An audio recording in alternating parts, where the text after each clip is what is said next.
শনিবার দুপুরের পর গাজার প্যালেস্টাইন স্কোয়ারে গাড়িবহরে ইসরায়েলি 4 নারী বন্দীকে হাজির করে হামাস, তুলে দেয় রেড ক্রসের হাতে। পরনে ছিল ইসরায়েলি সেনাদের পোশাক। সে সময় বেশ ফুরফুরে মেজাজে দেখা যায় তাদের।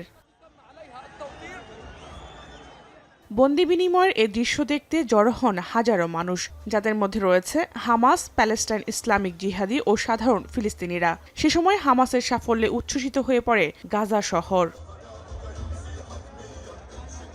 মুক্তির একদিন আগেই তাদের নাম প্রকাশ করে হামাস, যাদের মধ্যে রয়েছেন লিডি এলবাগ, ড্যানিলা গিলবোরো, কারিনা এরিয়েভ ও নামা Levy.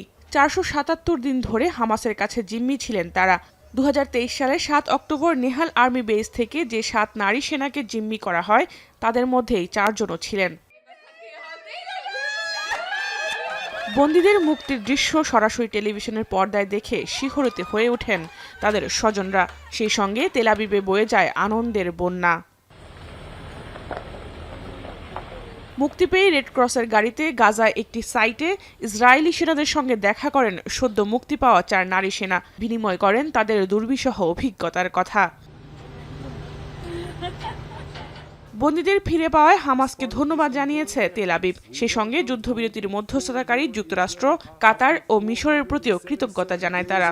We appreciate and thank the efforts of all international mediators, United States, Qatar and Egypt, and we expect them to make sure Hamas stands in accordance with the agreement.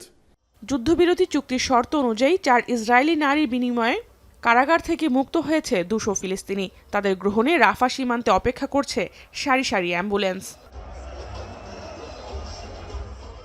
চুক্তি অনুযায়ী আগামী সপ্তাহেও নারী বন্দীদের মুক্তি দেওয়া হবে বলে জানিয়েছে হামাস। জাহানারা ভুঁইয়া, এখন বিশ্ব। শিয়া বাটার ও ভিটামিন ই সমৃদ্ধ lily glam beauty soap. Lily, always beautiful.